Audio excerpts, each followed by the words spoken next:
Bitcoin क्या है? Bitcoin क्या करता है? क्या ये परफेक्ट है? 1972 में जब ईमेल का आविष्कार हुआ था तब ये परफेक्ट नहीं था। यह बिटकॉइन के बारे में अब तक की सबसे अच्छी जानकारी है। अगर आपके परिवार में कोई ऐसा सदस्य है जो क्रिप्टोकरेंसी के बारे में ठीक से नहीं जानता है तो उसे ये भेजें, वे आपको धन्यवाद देंगे। आज आपसे बात करने का मौका देने के लिए धन्यवाद। मेरा नाम पीटर वैन वुलेनबर्ग है और मैं कॉइन सेंटर में रिसर्च डायरेक्टर हूँ, जो क्रिप्टोकरेंसी और पब्लिक ब्लॉकचेन नेटवर्क को प्रभावित करने वाले पब्लिक पॉलिसी मुद्दों पर केंद्रित एक स्वतंत्र गैर लाभकारी संगठन है। बिटकॉइन क्या है? बिटकॉइन दुनिया की पहली क्रिप्टोकरेंसी है और यह दुनिया के पहले पब्लिक ब्लॉकचेन नेटवर्क की वजह से काम करती है। बिटकॉइन क्या करता है? यह आसान है। यह आपको दुनिया में किसी से भी पैसे भेजने और प्राप्त करने की सुविधा देता है। इसके लिए बस एक कंप्यूटर और इंटरनेट कनेक्शन की जरूरत होती है।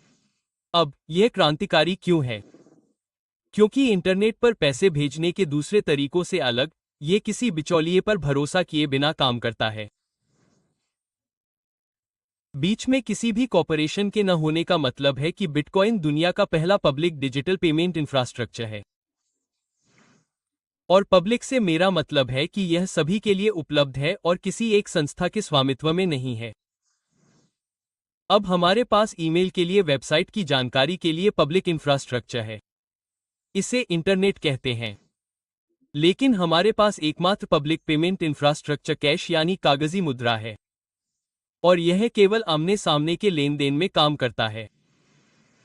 बिटकॉइन से पहले, अगर आप किसी को फोन या इंटरनेट के जरिए दूर से भुगतान करना चाहते थे, तो आप पब्लिक इंफ्रास्ट्रक्चर का इस्तेमाल नहीं कर सकते थे। आप किसी प्राइवेट बैंक पर निर्भर रहते थे जो अपनी किताबें खोलकर एक लेजर एंट्री जोड़ता था जिसमें आपके डेबिट और उस व्यक्ति के क्रेडिट होते थे जिसे आप भुगतान कर रहे हैं। और अगर आप दोनों एक ही बैंक का इस्तेमाल नहीं करते हैं, तो बीच में कई बैंक और कई लेजर एंट्री होंगी।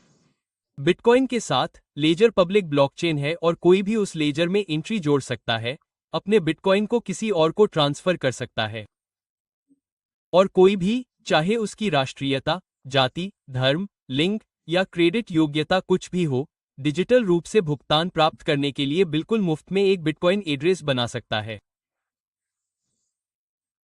बिटकॉइन दुनिया का पहला वैश्विक रूप से सुलभ पब्लिक मनी है।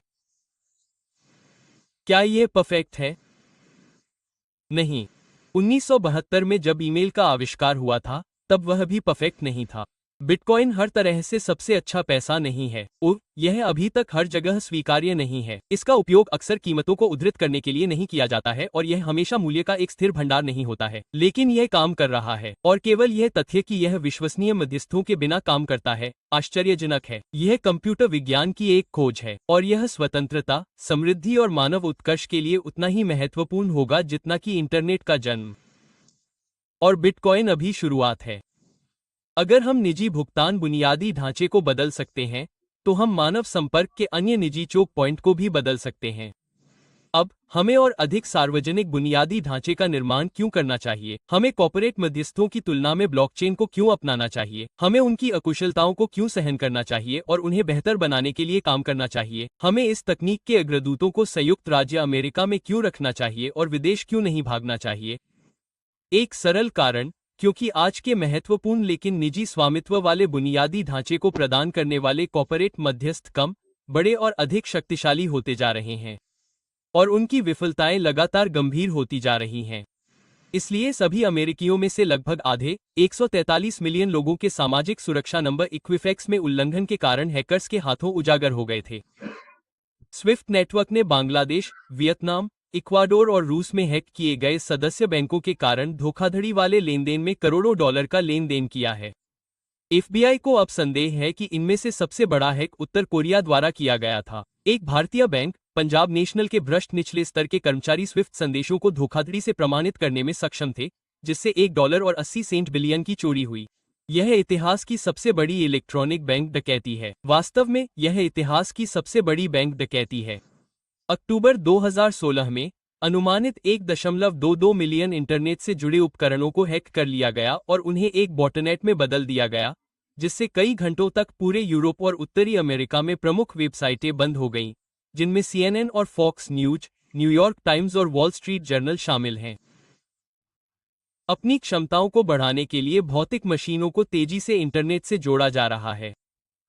वे उन सर्वरों के माध्यम से जुड़े हुए हैं जिनका स्वामित्व और रखरखाव निजी और विश्वसनीय मध्यस्थों द्वारा किया जाता है। तथाकथित internet of things. Saint Jude's अस्पताल के पेसमेकर को हैक कर लिया गया है। ट्रेनेट के बेबी मॉनिटर और जीप की जीप को हैक किया जा चुका है, जिससे उन्हें दूर से ही हैक करके सड़क से उतार दिया जा सकता है।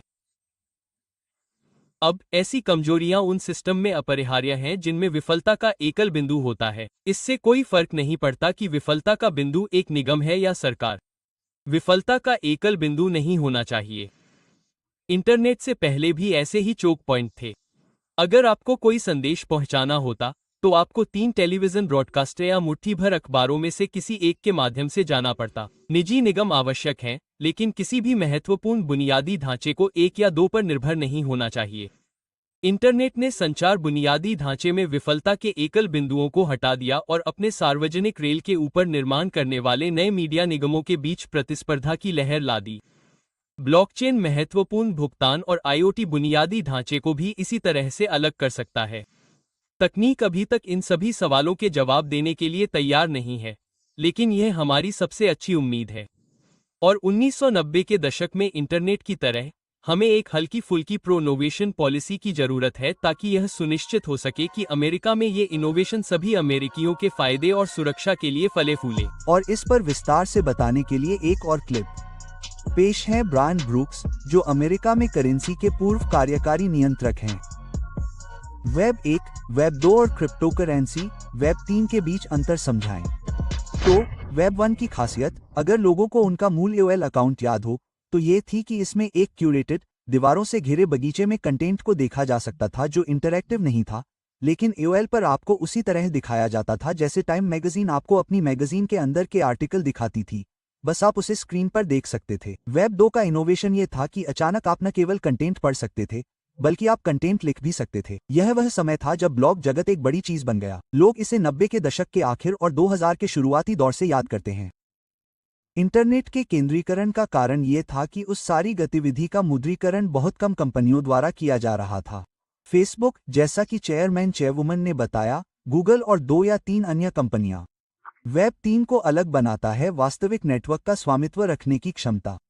और क्रिप्टो संपत्तियां खुद को अंतर्निहित नेटवर्क में स्वामित्व हिस्सेदारी का प्रतिनिधित्व करती हैं। इसलिए जब आप लोगों को उदाहरण के लिए लेयर 1 टोकन के बारे में बात करते हुए सुनते हैं, तो उनका मतलब होता है यह लेजर रखरखाव सेवाएं प्रदान करने के लिए आपका इनाम है। नेटवर्क को कंप्यूटिंग शक्ति प्रदान करता है, जो वेब 1 और 2 पर गूगल द्वारा किया गया था, है ना? तो अब मेरे गृहनगर PBLO, कोलोराडो के लोग वास्तव में इथेरियम नेटवर्क के मालिक हो सकते हैं, लेकिन वे इंटरनेट के मालिक नहीं हो सकते।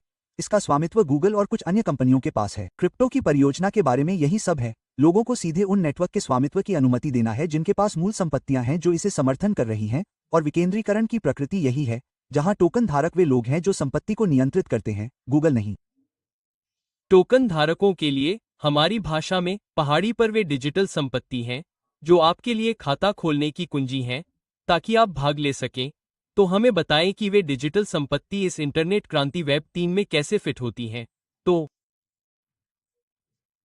अवधारणा यह है कि आपके पास एप्लीकेशन लेयर टोकन और प्रोटोकॉल लेयर टोकन है।